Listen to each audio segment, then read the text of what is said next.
Chers amis, bonjour. Nous continuons de voir les fléaux de la Russie annoncés par Notre-Dame. Pour bien comprendre l'enjeu de ce qu'annonce Notre-Dame, nous devons bien relire le message de celle-ci. Elle dit bien qu'il va y avoir cette punition. Le grand signe que Dieu vous donne, qu'il va punir le monde de ses crimes par le moyen de la guerre, de la famine, des persécutions contre l'Église et le Saint-Père. Ainsi, 3 fléaux vont être décrits et ça va être l'histoire que nous allons vivre au cours du XXe siècle. Ces fléaux sont la guerre, on pourrait dire le fléau de la Kalachnikov, le deuxième fléau, la famine, et le troisième fléau, les persécutions contre l'Église, contre les chrétiens, contre le Saint-Père. La cause, le péché du monde. Le moyen de la punition, le communisme, comme je vous l'ai dit dans l'enseignement précédent. Il ne s'agit pas de stigmatiser un peuple, mais bien une idéologie qui a pris possession d'une partie de ce peuple et qui va répandre ses erreurs et ses crimes à travers le monde. Voilà l'enjeu de la prophétie de Fatima. Oui, Notre-Dame fait de la politique d'une certaine manière parce qu'elle a le souci de l'humanité et nous annonce les conséquences, évidemment, des péchés des hommes. Alors, revenons au fléau de la Kalachnikov, de la guerre qui va se préparer, annoncée par le deuxième secret de Fatima. Nous en étions au règne sanglant et terrible de Lénine, mais nous arrivons maintenant à la terreur qui continue avec Staline. Les années qui suivirent la mort de Lénine en 1924 virent l'irrésistible ascension de Staline qui va éliminer successivement tous ses rivaux. Et c'est ainsi qu'en 1929, il parvient à diriger tout seul l'ensemble de l'Empire soviétique. En avril 1929, la 16e conférence du Parti communiste prend la décision d'une seconde purge générale. La première avait déjà eu lieu en 1921. Des milliers de fonctionnaires sont ainsi éliminés. Les persécutions vont devenir de plus en plus importantes. Dès 1925 avait été créée l'Association des athées militants. Son journal, le Bezbojnik, c'est-à-dire les sans-dieux, organisait des conférences, des manifestations dans l'ensemble du pays. L'association diffusait des films blasphématoires, était là pour but de créer l'athéisme, surtout dans la jeunesse, et de rendre plus efficace toute lutte anti-religieuse. Une loi d'avril 29 donne le prétexte à une recrudescence de la persécution.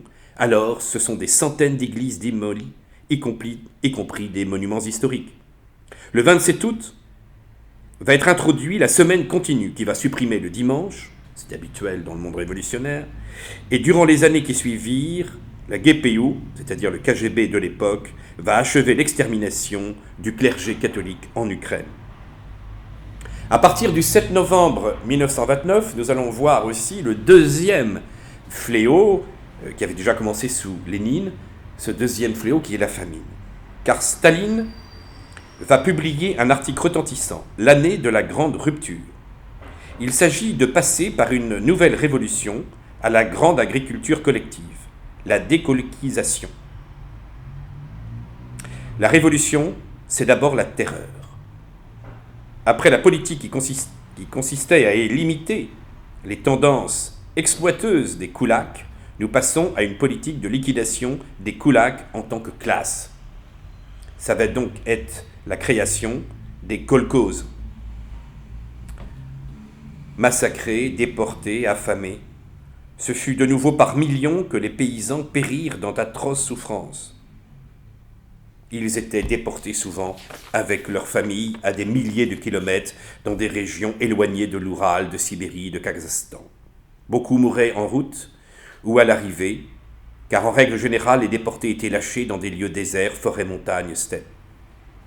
La ruine des campagnes, par la dékulakisation et la déportation qui n'en finissait pas, conduisit en 1932-1933 une famine qui, par son ampleur et le nombre de ses victimes, fut pire que celle de 1921-1922.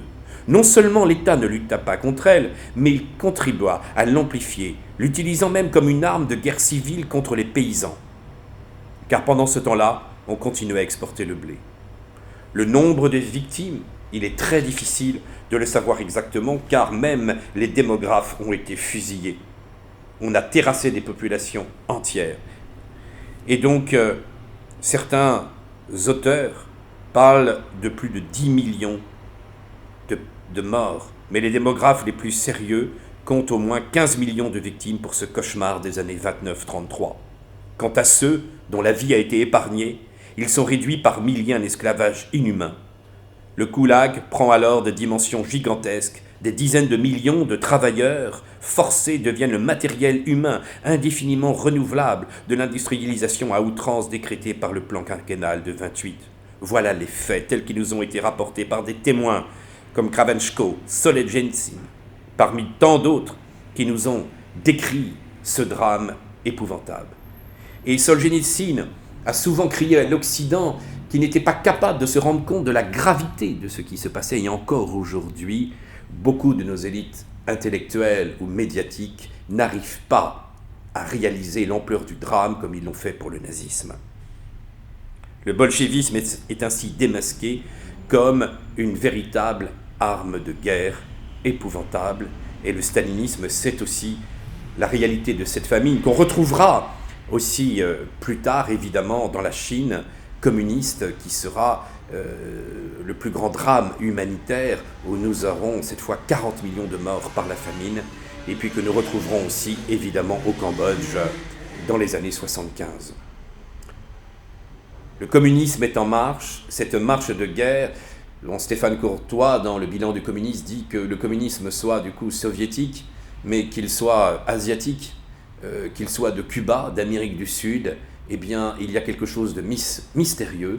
Dès que le communisme s'installe, c'est une machine de mort qui est mise en place dans l'histoire de l'humanité. C'est donc un phénomène politique tout à fait unique. On pourrait se dire, c'est un peu curieux que Marie parle de la Russie comme punition, de la guerre, de drame, et ne dise pas un mot de l'Allemagne nazie et de ce qui va être la catastrophe aussi humanitaire et le drame, évidemment, de la Shoah. Mais aujourd'hui, beaucoup d'historiens savent aussi que l'une des causes de l'enchaînement de cette Seconde Guerre mondiale, ça a été le bolchevisme. Bien sûr que Marie ne fait pas un traité d'histoire dans tous les détails, mais elle montre qu'il y a une espèce d'unité, et aujourd'hui, on voit par les historiens combien Staline a été aussi à l'origine de cette Seconde Guerre mondiale. Et nous comprenons bien aussi que quand Marie parle dans ce deuxième secret de la disparition de nations, nous pensons évidemment aussi à nos frères juifs qui ont vécu ce drame dans la Seconde Guerre mondiale. Mais regardons plus précisément le plan machiavélique de Staline qui va commencer à enclencher cette Seconde Guerre mondiale. Selon l'histoire officielle, bien sûr, il n'y aurait que Hitler. Mais on sait bien aujourd'hui, par beaucoup maintenant d'autres historiens, qui nous ont révélé le plan de Staline, eh bien qu'il avait ce désir de faire combattre entre eux les États capitalistes. Le 22 mai 1939, il révélait son plan. La reprise d'une action internationale d'envergure ne sera possible que si nous réussissons à exploiter les antagonismes entre les États capitalistes pour les précipiter dans la lutte armée. Le travail principal de nos partis communistes doit consister à faciliter un pareil conflit. Pour parvenir à ces fins, Staline favorisa le relèvement de l'Allemagne, avant de pousser surtout à partir de 1935 la France et l'Angleterre dans la guerre contre Hitler. Dans le même temps, il négociait un pacte de non-agression avec l'Allemagne. Une semaine après sa signature, l'Allemagne attaquait la Pologne. Quand la Russie vit son allié envahir en une guerre éclair le Danemark, la Norvège, la Hollande, la Belgique et la France, elle se hâta alors d'appliquer la clause secrète de leur pacte mutuel en annexant les États baltes, la Bessarabie arrachée à la Roumanie et la Bucovine du Nord. En un an, l'entente germano-soviétique avait permis à Staline d'incorporer à l'URSS 23 millions d'habitants. Nous étions alors complètement, dans le drame annoncé par Marie. Sachez que le deuxième secret avait bien annoncé qu'il y aurait un signe, un grand signe que Dieu va vous donner, un signe dans le ciel, une nuit illuminée par une lumière inconnue. Or, le 25 janvier 1938, dans la nuit du 25 au 26 janvier 1938, va apparaître une lumière mystérieuse. Certains diront dans les journaux dès le 26 janvier que ce fut une aurore boréale absolument incroyable. Mais nous savons bien que ce n'était pas une aurore boréale. Nous apercevons, à travers la description qu'ont pu faire les journaux, que nous étions en présence de quelque chose de mystérieux. Ici, je vais vous lire ce que dit le professeur Pers de la faculté des sciences de Grenoble.